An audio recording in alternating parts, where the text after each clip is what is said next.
vezes nós sabemos muito bem,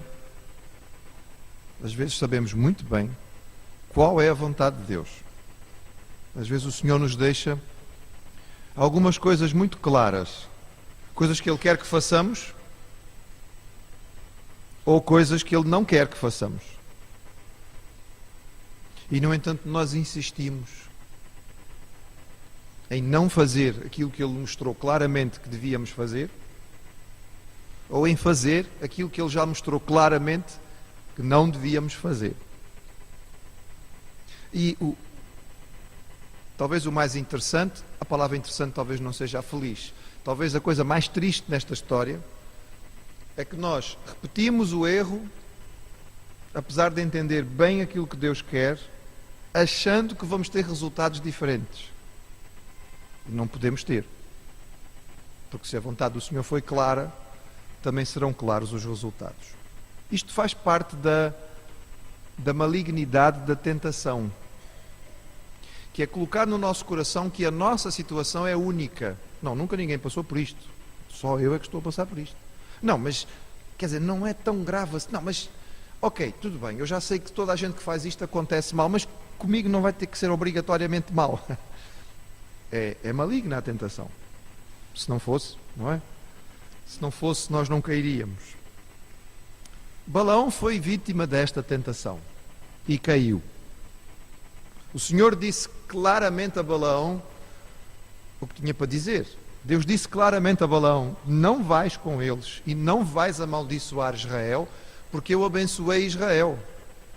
E no entretanto Balaão achou que podia dar um jeitinho na coisa. Eu não sei se ele era brasileiro. No Brasil nós gostamos de dar um jeitinho. Acho que não, mas pronto. Mas ele achou que sim. E fascinado pela riqueza que lhe foi prometida, ele pensou que podia iludir a Deus. Vamos lá ver, irmãos. Estamos em Números, livro de Números, capítulo 23. E semana passada nós vimos que Balaque, rei dos Moabitas, pediu a Balaão, profeta, vidente, da Mesopotâmia, famoso homem que parece que a palavra dele era muito significativa, que ele viesse amaldiçoar Israel. E Balaão conhecia a Deus. E Deus respondeu e disse não. Mas Balaão continuou a tentar. Até que finalmente o Senhor disse: ok, então vai, mas tu vais dizer só aquilo que eu quero. Deus quer mostrar a Balaão quem é soberano nesta história. E depois tivemos aquele episódio famoso, com alguma ironia, em que o vidente não vê aquilo que até a jumenta tinha visto. E a jumenta tem que falar para dizer a ele: homem, abre os olhos e percebe o que é que está a acontecer. Mas finalmente ele chegou, e agora está na hora de pôr em prática a sua grande capacidade de profeta, que é capaz de abençoar ou de amaldiçoar. E diz assim o texto, capítulo 23 de Números: então Balaão disse a Balaque: edifica-me aqui 7 altares e prepara-me aqui 7 bezerros e 7 carneiros. Fez, pois, Balaque como Balaão dissera, e Balaque e Balaão ofereceram um bezerro e um carneiro sobre cada altar. Então Balaão disse a Balaque: fica-te ao pé do teu holocausto e eu irei. Porventura o Senhor me sairá ao encontro e o que me mostrar te notificarei. Então foi a um alto, e encontrando-se Deus com Balaão, lhe disse isto: preparei 7 altares e ofereci um bezerro e um carneiro sobre cada altar. Então o Senhor pôs a palavra na boca de Balaão e disse: torna para Balaque e fala assim. E tornando para ele, eis que estava ao pé do seu holocausto, ele e todos os príncipes dos Moabitas. Então alçou a sua parábola e disse: de Aram me mandou trazer Balaque, filho dos Moabitas, das montanhas do Oriente, dizendo: vem, amaldiçoa-me a Jacó e vem, detesta a Israel. Como amaldiçoarei o que Deus não amaldiçoa?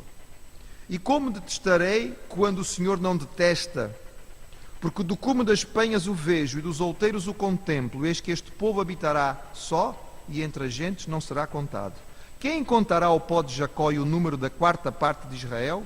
A minha alma morra da morte dos justos, e seja o meu fim como o seu. Então disse Balaque a Balaão: que me fizeste? Chamei-te para amaldiçoar os meus inimigos, mas eis que inteiramente os abençoastes. E ele respondeu: Porventura não terei cuidado de falar o que o Senhor pôs na minha boca? O ritual do holocausto era comum, não era uma coisa só praticada pelos israelitas, portanto, vários povos faziam holocaustos. Eram altares onde um animal era sacrificado por inteiro, tinha que queimar completamente. O objetivo aqui de fazer 7 holocaustos, o número 7 não era um número sagrado só para os judeus, era o objetivo de subornar a Deus. A ideia, normalmente, dos sacrifícios pagãos é de suborno. A ideia é sempre esta, de que se nós fizermos este sacrifício, Deus fica contente connosco e vai fazer o que nós pedimos. É uma ideia completamente diferente da ideia que Deus ensina ao seu povo sobre o sacrifício. O sacrifício do povo de Israel partia do princípio do entendimento de que pecado exigia vida, ou no caso, morte. E todo o sacrifício era feito no entendimento de que, ao sacrificar um animal, eu estou a permitir que este animal morra no meu lugar porque eu merecia morrer por causa do meu pecado. Portanto, é uma ideia completamente diferente da ideia do culto pagão. Balão e Balaque funcionam aqui como sacerdotes. Percebemos que Balão está feliz, ele está a dar ordens a um rei e o rei está a obedecer. Ele deve estar-se a sentir nas 7 quintas, não é? Portanto, ele diz e o outro faz aquilo que ele quer. E eles estão então sobre um dos altos, o chamado Bamote Baal, que era um dos locais onde se adorava Baal e de onde se podia ver parte do acampamento. E Balaão pensa que estes sacrifícios podem mudar a mente de Deus, ou pelo menos colocar a mente de Deus em ponto neutro. Que Deus pode dizer assim: ok, pronto, está bem, ofereceste-me estes holocaustos, então vá lá, fala o que tu quiseres e eu não vou fazer nada. O que nós vemos aqui é um homem que se curva à ganância, ao prazer de governar mesmo as elites, e que por outro lado pensa que a magia pode transformar o coração de Deus. Ele se orgulha dos seus sacrifícios. Quando Deus vem a ele, Balaão diz ao Senhor: olha os sacrifícios que eu te fiz. Eu fiz 7 altares para tu ficares contente. Sacrifiquei muitos animais sobre os altares. Como se o verdadeiro adorador pudesse se orgulhar de alguma coisa que leva à presença do Senhor. Percebemos que este homem tinha algum conhecimento de Deus, mas muito superficial. Ele não tem um conhecimento verdadeiro. E a primeira profecia vem na sequência da impossibilidade de ir contra a vontade soberana de Deus. O que Deus está a ensinar a Balaão, a tentar ensinar, no fundo nós vamos ver que não vai conseguir, mas pronto, a tentar ensinar a Balaão e a Balaque é que o Deus de Israel é um Deus soberano. É Ele que decide, e não o homem, por mais que o homem pense. E Balaão então descreve Israel como um povo abençoado de 3 maneiras. Primeiro, uma nação santa, um povo separado. Ele diz mesmo, este povo é um povo que está só. Não há nenhum povo igual a este. É um povo único, especial. Deus o separou. E esta nação é uma nação que não tem semelhante na terra. Os irmãos veem isto no versículo 9, quando diz, este povo habita só. É um povo que a ideia aqui é a ideia do povo separado, um povo que não está junto com os outros, um povo que o Senhor classificou como povo seu. Depois, pelo tamanho, diz que é uma nação que não se pode contar. Aqui, tamanho é documento, tamanho é sinal de bênção, não é? Porque ninguém vai poder contar, nem a 4ª parte de Israel. Portanto, é a ideia de que, eventualmente, ele estaria a ver um pedaço do acampamento que equivaleria à 4ª parte, e ele diz, mesmo isto ninguém vai conseguir contar, que dirá o povo todo de Israel.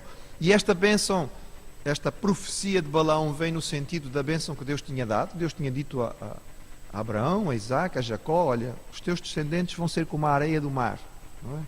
Vão ser como as estrelas no céu, ninguém vai poder contar. E, por outro lado, um povo abençoado até na sua morte. Ou seja, este era um povo cuja morte não representa um desespero, mas é a morte do justo. É aquela morte tranquila, de quem está sossegado nas mãos de Deus.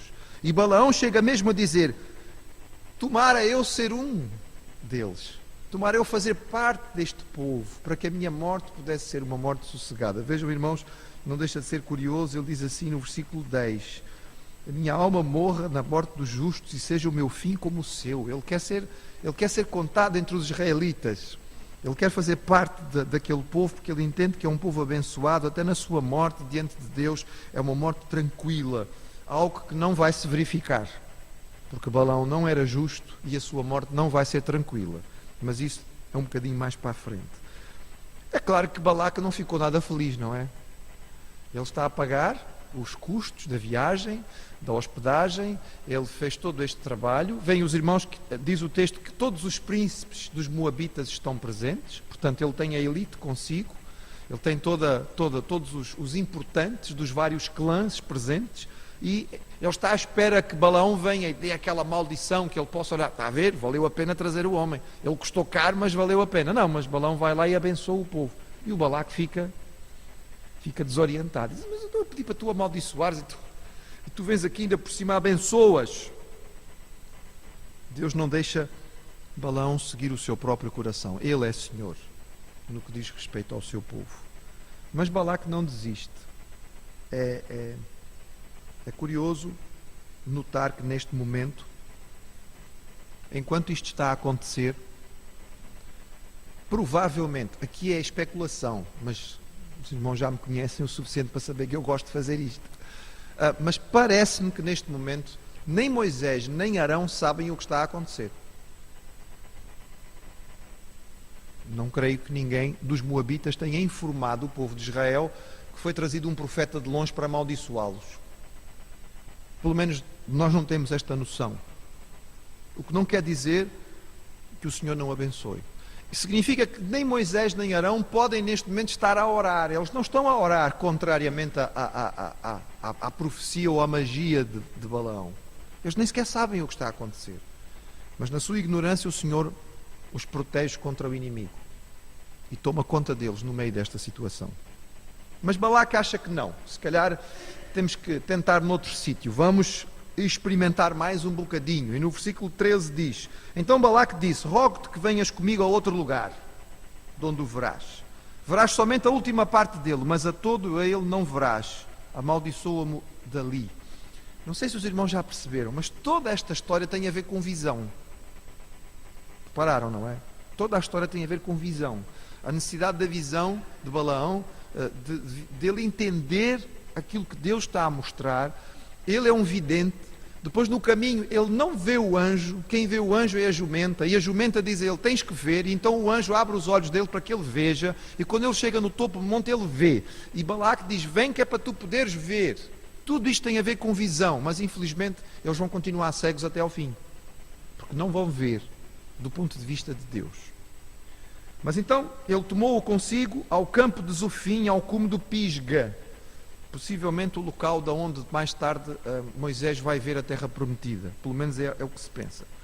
E tornou a edificar 7 altares e ofereceu um bezerro e um carneiro sobre cada um deles. Os irmãos percebem que isto é magia. A magia funciona por fórmulas. Tens que fazer assim, assim, assim, assim, assim, e vai acontecer isto. A magia, os livros de magia, os livros de poções, têm quantidades, não é? Tens que pôr 2 patas de morcego, 2 olhos de rã, uma pena de não sei das quantas. As coisas têm que ter quantidades certas que é para funcionar, não é? E tem que ficar durante tanto tempo. É como uma fórmula de bolo. Magia funciona assim. Eu chamo a atenção dos irmãos para isso porque hoje em dia já há magia evangélica. Não é? Há magia evangélica.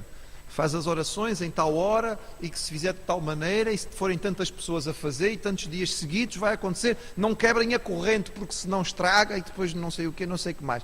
Bom, isso é magia. O nosso Deus não funciona com magia. Mas Balaão ainda continua a acreditar na sua arte mágica. Ele continua a usar a fórmula. Ok, não funcionou ali, mas vai funcionar outra vez. Daqui é diferente, estamos noutro sítio, daqui vai ser mais poderoso. Faz outra vez 7 altares, vamos outra vez sacrificar os 7 animais e vamos tentar.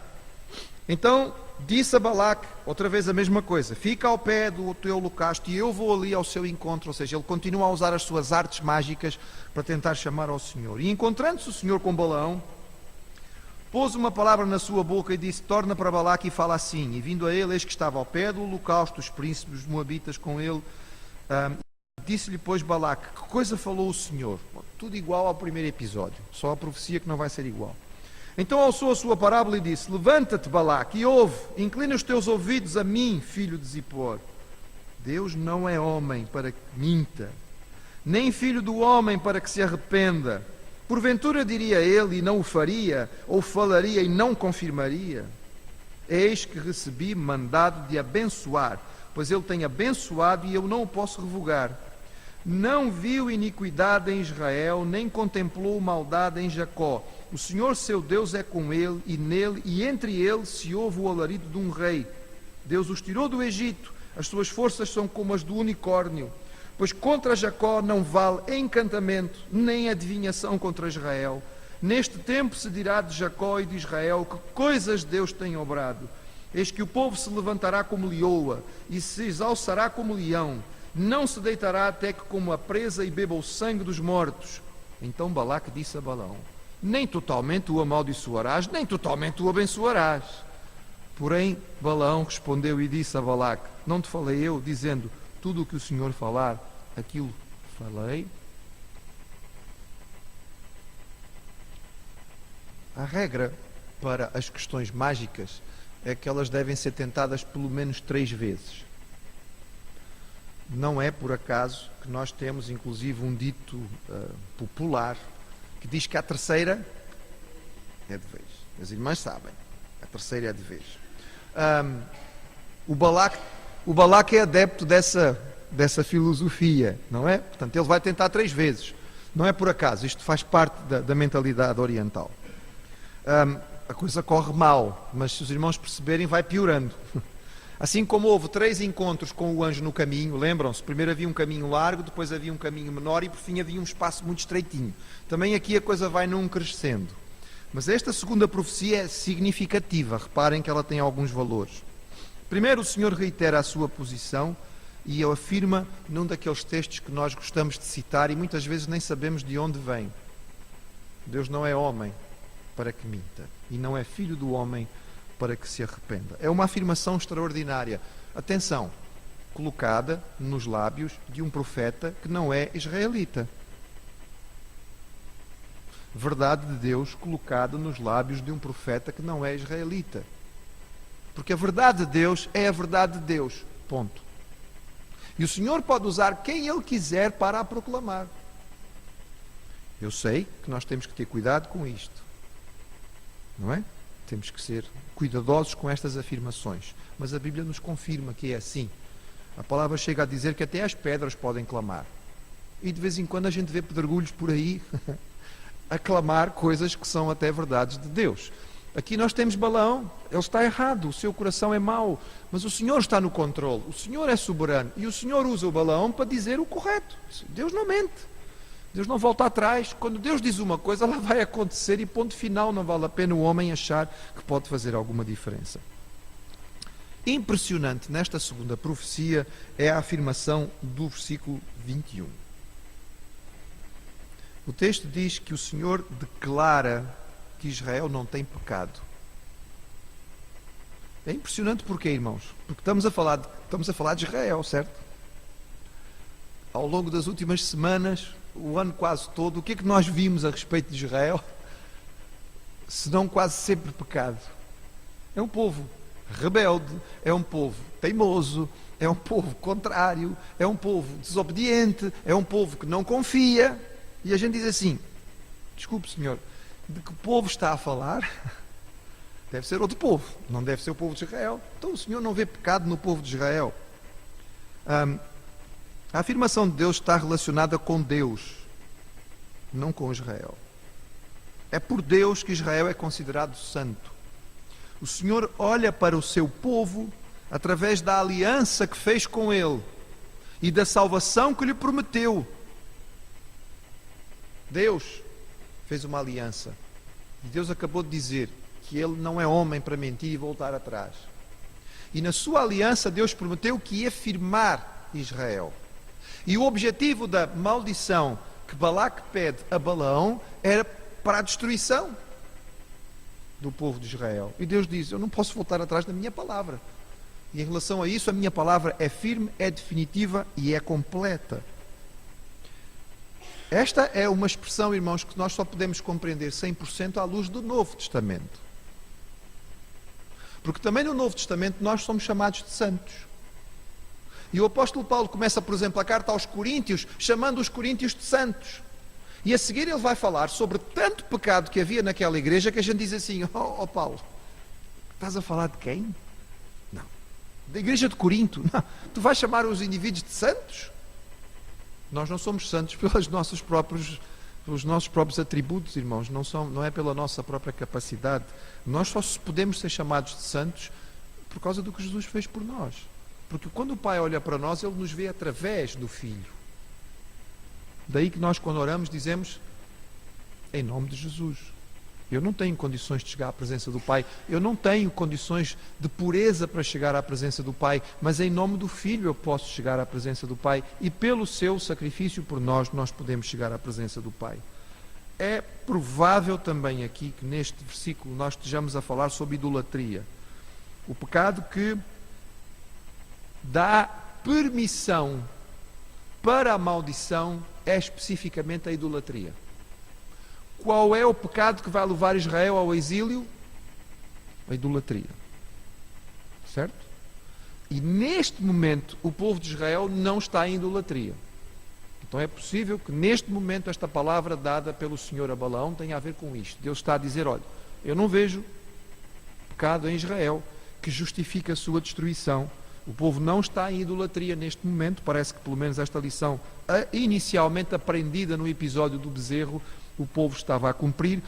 E atenção, isto é muito provável, porquê? Porque Balaão deu esta profecia e entendeu o seu significado, e é por isso que ele vai fazer depois o que vai fazer, que nós não vamos ver hoje, vamos ver para a semana que vem, mas ele percebe aonde está o ponto fraco e aonde ele pode fazer cair o povo de Israel.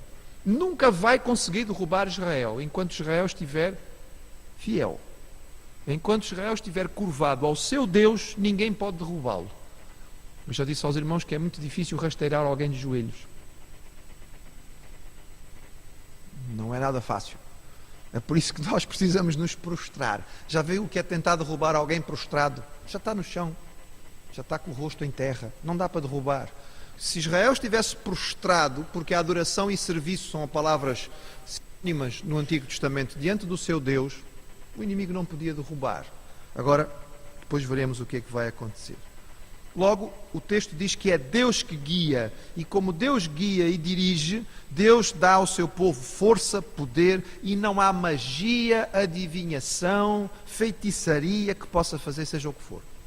E este é um texto chave e importante para nós compreendermos, mais uma vez, que esta é uma proteção por parte do Senhor. Contra Jacó não vale encantamento, nem adivinhação contra Israel. Amém? Aleluia, porque o Senhor protege o seu povo. E ele descreve então, mais ainda do que na primeira profecia, a força de Israel como um leão, que destrói a sua presa, que vai arrebatar os seus adversários e que vai realmente ter vitória. Desta vez o Balaão não somente não amaldiçoou Israel, como abençoou. E o Balaque está ficando mesmo zangado, não é? Ele está mesmo a ficar zangado. Ele está a ficar desmoralizado diante dos príncipes de Moabe. E a situação é complicada, mas ele ainda vai tentar. Uma última vez. Ele acredita que a culpa da situação não é de Balaão. Se ele achasse que a culpa fosse de Balaão, ele já teria desistido. Mas ele acha que ainda é possível. Vamos tentar. Ele vai tentar porque o seu ódio contra Israel é grande. E Balaão vai tentar porque a sua cobiça pela riqueza de Balaque também é grande. Então eles vão novamente. Verso 27. Disse mais Balaque a Balaão: ora vem e levarei a outro lugar, porventura bem parecerá aos olhos de Deus que dali me amaldiçois. Eles acham que Deus vai mudar de atitude. É impressionante, não é? Os irmãos reparam nisto, como parece que não há visão nenhuma. Deus acabou de dizer: eu não sou homem para mentir, eu já disse que não vou amaldiçoar. Vamos mudar de sítio, pode ser que Deus amaldiçoe. Desculpa, Balaque, tens que pôr um aparelho auditivo, homem, tu não estás a ouvir nada, não prestas atenção no que está a ser dito, o Senhor já falou. Não, mas eles continuam acreditando que é possível Deus mudar de ideia segundo os seus próprios interesses. Então Balaque levou Balaão consigo ao cume do Peor, que olha para a banda do deserto, e Balaão disse a Balaque: edifica-me aqui 7 altares e prepara-me aqui 7 bezerros. Balaque fez como Balaão dissera e ofereceu um bezerro e um carneiro sobre cada um. Vendo Balaão que bem parecia aos olhos do Senhor que abençoasse a Israel, não foi esta vez como dantes ao encontro dos encantamentos, mas pôs o seu rosto para o deserto. O Balaão ainda não conseguiu perceber tudo, mas percebeu um bocadinho. E ele muda aqui um pouco. Ele aqui não usa a magia que usou antes. Ele ainda manda fazer os altares, mas ele já não usa a fórmula de magia que ele tinha usado antes. Ele vai ao encontro do Senhor, desprovido dos seus encantamentos, à espera de que desta vez ele possa receber um outro tipo de entendimento da parte de Deus. Isto é importante porque diz o versículo 2: levantando Balaão os seus olhos e vendo a Israel que habitava segundo as suas tribos, veio sobre ele o Espírito de Deus. Muito bem, nós temos aqui algo novo, não é dito nos textos anteriores. Esta terceira profecia, o Espírito toma conta de Balaão. E nós temos alguns textos no Antigo Testamento sobre isto. Os irmãos sabem que no Antigo Testamento a ação do Espírito Santo era seletiva e temporária. O Espírito Santo escolhia temporariamente quem ele queria usar. E nós temos outros personagens que são cheios do Espírito Santo, né? Jefté é cheio do Espírito Santo para derrotar os adversários de Israel. Gideão é cheio do Espírito Santo para lutar contra os midianitas. Saul é cheio do Espírito Santo e profetiza, mas também o Espírito também ia embora. E no caso de Saul sabemos que não somente o Espírito de Deus saiu, como um espírito maligno o perturbava. E aqui nós vemos um indivíduo que não é israelita, cheio do Espírito, transmitindo aquilo que é o recado do Senhor. E alçou a sua parábola e disse: fala Balaão, filho de Beor, e fala o homem de olhos abertos. Desta vez ele reconhece que está a ver um pouco melhor, porque o Espírito tomou conta dele. Fala aquele que ouviu os ditos de Deus, o que vê a visão do Todo-Poderoso, caindo em êxtase de olhos abertos. Que boas são as tuas tendas, ó Jacó, as tuas moradas, ó Israel. Como ribeiros se estendem, como jardins ao pé dos rios, como árvores de sândalo o Senhor os plantou, como cedros junto às águas. De seus baldes mandarão água, e a sua semente estará em muitas águas, e o seu rei se alçará mais do que Agag, e o seu reino será levantado. Deus o tirou do Egito, e as suas forças são como a do unicórnio. Consumirá a gente, seu inimigo, e quebrará os seus ossos, e com as suas setas os atravessará. Encurvou-se e deitou-se como leão e como leoa. Quem o despertará? Benditos os que te abençoarem, malditos os que te amaldiçoarem. Então a ira de Balaque se acendeu contra Balaão, e bateu ele as suas palmas, e Balaque disse a Balaão: para amaldiçoar os meus inimigos te tenho chamado, porém agora 3 vezes o abençoaste inteiramente. Agora pois foge para o teu lugar. Eu tenho dito que te honraria grandemente, mas eis que o Senhor te privou desta honra. Então Balaão disse a Balaque: não falei eu também aos teus mensageiros que me enviaste, dizendo: ainda que Balaque desse toda a sua casa cheia de prata e ouro, não posso traspassar o mandato do Senhor, fazendo bem ou mal do meu próprio coração. O que o Senhor falar, isso falarei eu. Agora pois eis que eu vou ao meu povo. Vem, avisar-te-ei do que este povo fará ao teu povo nos últimos dias. É interessante que nesta nova visão Balaão ainda vê mais, ele ainda descreve mais.